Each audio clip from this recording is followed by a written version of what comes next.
우리 의뢰인 같은 경우는 4월에 접수해서 8월에 개시 결정이 났으니까 4달 만에 개시 결정을 받으신 거죠. 이분이 원래 화장품 대리점을 하시던 분인데 화장품 대리점이 너무 안 돼서 화장품 대리점을 일을 줄임과 동시에 골프장 캐디 일을 시작하신 거죠. 우리 간단한 내용 하나 정리하고 갑시다. 내가 3년 동안 36개월 동안 변제를 해야 되는데 이 변제금이라는 것의 기본 원칙은 내 월급 빼기 1인 생계비 약 120만 원이죠. 내가 소득이 월 150만 원이면 120만 원을 빼면 월 30만 원 정도를 변제하면 되는 거죠. 물론 재산이나 탕진 내역에 따라서 이 금액은 달라집니다. 단순하게 비교했을 경우에 급여가 낮을수록 변제금도 낮아지는 효과가 있죠. 근데 여기서 말하는 급여는 뭘로 결정하냐? 개인회생 하시는 분들은 이직도 많이 하시고 사업하다가 어디 취업하시는 분도 있고 취업해 있다가 프리랜서로 다시 돌아가시는 분도 있는데 도대체 뭘 근거로 소득을 결정하는가? 여기 직무 편람 내용을 보시면 내가 받는 돈에서 내가 4대 보험 같은 거 내는 돈 빼고 남는 게 순수한 실수령 금액이죠. 그 실수령 금액을 12개월치를 합쳐서 나누기 12하면 월 평균 소득이 되겠죠. 근데 내가 취업한 직장이 12개월 정도 근속을 못한 경우도 있잖아요.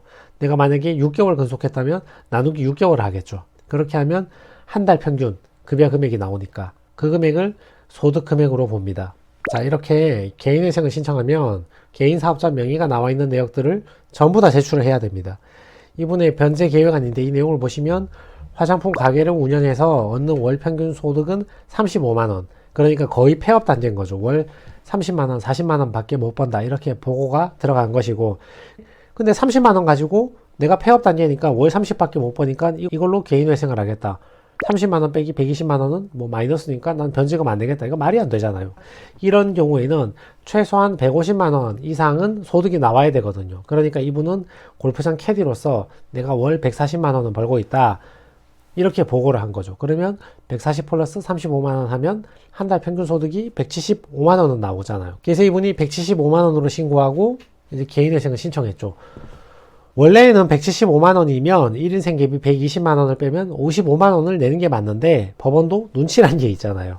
그러니까 소득이 최저시급도 안 되게 나오면 이거 변제금 낮게 내려고 매우 많이 낮추었구나 이렇게 눈치를 까거든요. 근데 그게 변호사 사무실에서 서류를 탄탄하게 잘 준비해서 제출하면 직장이 없다고는 말을 못 하거든요. 그러니까 월 평균 생계비를 낮춰버리는 거지. 120만원인데 100만원 정도로 20만원 변제금 더 내라 그 말이에요.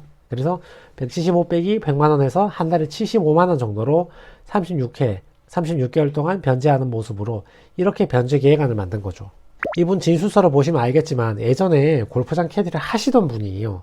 하시다가 다시 화장품 사업 하시다가 그게 안 되니까 골프장 캐디로 돌아가게 되신 거거든요.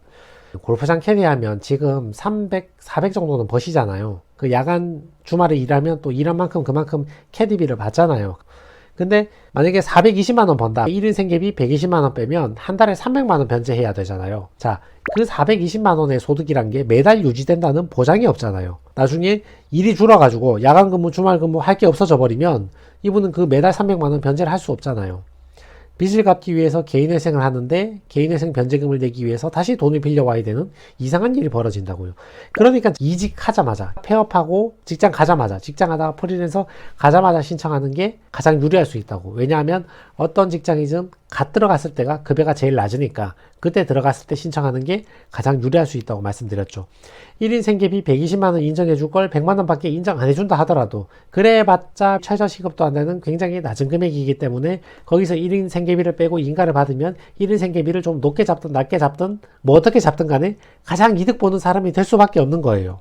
그러니까 방금 이직했을 때, 방금 폐업했을 때, 방금 프리랜서로 전향했을 때 그때가 개인회생을 신청하기 가장 적기라고 말씀드렸던 이유가 이것 때문입니다. 그래서 이분은 예전에도 개인 사업하기 전에도 골프장 캐디를 해봤기 때문에 캐디의 소득이 140만원 이상이란 걸 알고는 계셨죠. 그렇지만 제가 말씀드리기에 방금 캐디 갔어요? 그럼 지금 신청해요 그냥. 대신 방금 신청한 캐디는 급여가 방금 취업했으니까 일감이 별로 없으니까 140밖에 안 되니까 이건 너무 적으니까 그 화장품 사업 장사 망하기 전에, 폐업 신고하기 전에 3, 40 있으니까 요거 보태가지고 150 이상 만들어가지고 요 정도로 신청하자. 그러면 그 금액에서 법원이 플러스 마이너스 해봐야 그래 봤자 170밖에 안 되는 소득이니까 변제금이 별 차이를 낼 수가 없다. 그 금액은 선생님이 개인회생을 통과했을 때 낼 수 있는 가장 적은 금액이다. 이렇게 통과해서 했던 거죠. 반대로 이분이 1년, 2년 캐디 하다가 그때 개인회생을 신청했다면 만약에 캐디 하는데 월 평균 420만원 벌었다. 그러면 1인 생계비 120만원 빼고 월 300만원을 변제해야 되는 굉장히 어려운 상황을 맞이할 수 있는데 이분은 소득을 170만원으로 들어갔으니까 100만원 빼고 70만원만 변제하면 되는 변제 계획안을 받아들이게 된 거죠. 자, 그래서 오늘의 결론은 물론 성실히 변제하는 게 좋다. 그렇지만 변제금이 너무 부담이 된다면 방금 폐업했을 때, 방금 이직했을 때, 방금 프리랜서로 전향했을 때 그때 신청하는 게 가장 유리할 수 있다. 이 내용이었습니다. 네, 이상입니다.